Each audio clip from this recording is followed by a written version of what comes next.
Hi kids! It's that time of year again, where it is now officially Idol season. Yay! I hear you all cheering from here. Not really. Most people hate American Idol, and those people have no sense of taste. I'm just kidding. I love Idol. I really do. And as such, I always write spectacularly awesome recaps of every single episode. So, I'm going to continue doing that and add supplementary videos now that I have a webcam. So you guys get to hear me ramble on about Idol. Yay! And you're like, fuck this, I'm out. What else? Anyway, I should keep it clean, family friendly. Sorry, I didn't say anything bad. Okay, anyway, today we're gonna do my favorite top 10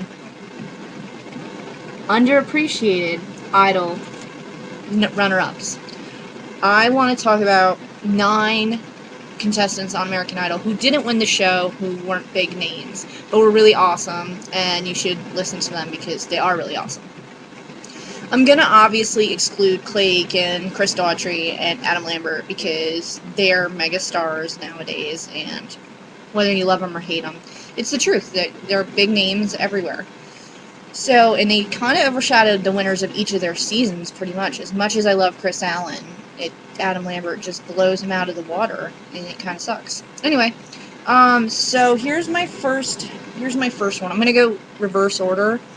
I'm gonna go with number 1 is Crystal Bowersox. Crystal was runner-up last season to Lee DeWise, and I love Lee. I think he's adorable, sweetest, kindest person to all of his fans, especially on Twitter or even in real life, which I did get a chance to meet him at the Idols concert.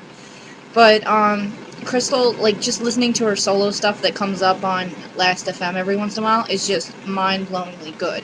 And she was really good when the show started. She was really good all the way. She was consistently good. None of the other contestants even had that. They weren't consistently good. They'd be brilliant, or they'd be mediocre, or awful, which was a lot of the time awful. I love you, Season 9, but forget it. You were pathetic. Anyway, we're on to Season 10 now. Crystal was amazing, so check her out. She just released her first CD called Farmer's Daughter. Number 2, we're going to go with same season, Siobhan Magnus. Now, Siobhan is a little quirky, and I like quirky. Most people don't really like quirky. She was a glass blower. She probably still is. She probably enjoys glass blowing. But she could sing. She was one of the ones who was really, really, really good, and when she was amazing, she was really on it. But when she was bad, she was really bad. So she only ended up, I think, in like 5th place, which was horrible. But I enjoy her a lot, so you should also listen to some of the stuff she's done.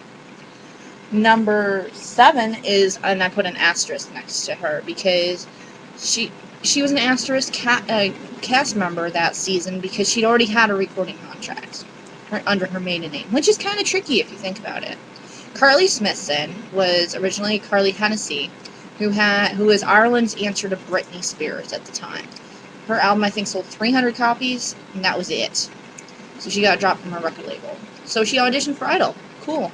The rules don't say that you, they say that you can't be in a recording contract, but nothing about not ever having had one.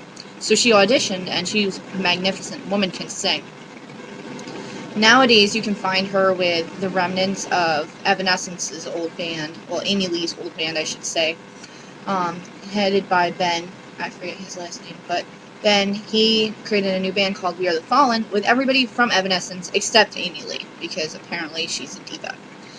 But we won't go there. Well, I guess we will. Anyway, we're rambling. We're up to minute 4, and we still have 6 more contestants to go to. Number 6 is Josh Grayson, the singing Marine from Season 2. He came in 4th place, utterly adorable. They were worried at the time, though, because he had auditioned for Idol during his leave, and he'd been on the show, but his unit was to be shipped out to Iraq, because it was about that time of I think it was 2003, he was supposed to go, and they ended up not having to have to go, and I don't know if it was Idol or whatever, but now he's, I think he's a mainstay on the country scene. Like, I hear occasional songs by him, I love him, I think he's adorable. So you should check out Josh Grayson if you like country music. Number 5 is Brooke White, whose song you've heard on the radio is called Radio Radio. She's also, she was a nanny, and she ended up, her thing was that she had such awful stage fright. She broke down and stopped, like, had to start the song over several times while singing Don't Cry For Me Argentina. No, one of the songs from Evita, You Must Love Me. And it was awful train wreck in the not good sense. But she's utterly adorable, was in a made-for-TV movie by CBS, Hallmark Hall of Fame movie, I think. And she's wicked awesome. So Brooke White, check her out. Above her is my favorite Australian, which confused me. It was the same season as, well, Brooke and Carly were all the same season. That was the season of David Cook. Michael Johns is from Australia. He came over to the U.S. on a tennis visa. He played tennis, and he was really good at it, like a lot of Australians are. And then he ended up staying and playing music in Atlanta, Georgia. And he ended up auditioning for Idol, and he was my favorite going into the season, along with David Cook. When Michael was shockingly eliminated on Idol Gives Back, I swore up and down if David Cook was the next to go or he was eliminated, I would never watch the show again. Luckily, David Cook, my American Idol, won, and I can continue watching the show. So, Michael Johns is awesome. He has his whole album out. I have heard rumors that he's kind of a douche, but I don't care because he's pretty and he can sing. I'm shallow. Shut up. Anyway, next, we have my favorite from Season 2. One of my favorites from Season 2, I should say. Kimberly Locke. She came in 3rd place. And she's, like, I like to say she's the poor man's Jennifer Hudson. Because she's a wonderful singer, beautiful girl, and she came in 3rd place and should have, like, in any other season, she would have wiped the floor with everyone else. She's utterly amazing. She's on Twitter as Kimberly Locke, and she was one of the first celebrities to follow me, which I always thought was really cool. Plus, they're trying to get her on Dancing with the Stars, and I think if she was on Dancing with the Stars, I would actually watch that, unlike Bristol Palin and others.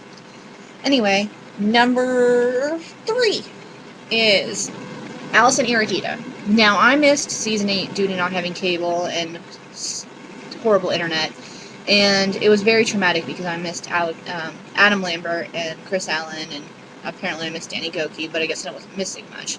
But I also missed this young 17-year-old girl named Allison Irahita. Allison is daughter of Guatemalan immigrants to Los Angeles, and ever since she was a kid, she would sing in Spanish language grocery stores, through the microphones, and everyone would just love it. So, and she's amazing. She's a rock girl. She's just so much fun, and she has so much energy. You should definitely check out her first CD. Okay, so I gotta hustle this up because I'm up to 8 minutes rambling about American Idol because I'm terrible. Okay, anyway, number 2 is Season 5's Nadia Turner. Most of you probably don't remember her. Was she Season 5 or Season 4? That's part of the problem. Nadia was in the same season as Carrie Underwood and Bo Bice. That's Season 4. Yeah, Season 4. So, Season 4 was filled with so many awesome people, and Nadia was one of my favorites from the get-go. So, one of the first eliminations I was so mad over, and then Constantine Maroulis was eliminated, and Scott Sable, the telephone-throwing jackass, got to remain. Yeah, not bitter about Season 4. But yeah, Nadia Turner is one of my eternal favorites. I go to look up her videos on YouTube all the time. And I don't know what she's doing these days, but I hope she's doing well.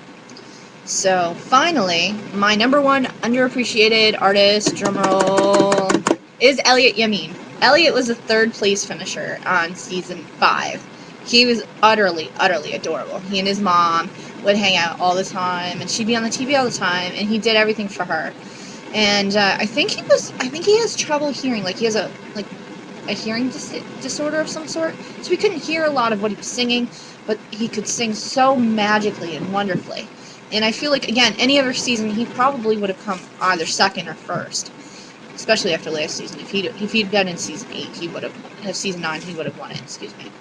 So, Elliot Yamin is actually one of the most successful independent artists ever, because when he released his debut album, it was on an independent label, and it sold the most copies in the first week of any independent release ever.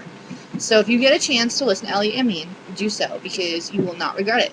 He's wonderful, and let's see what the future holds for tonight's Season 10's Underappreciated Gems. Adios.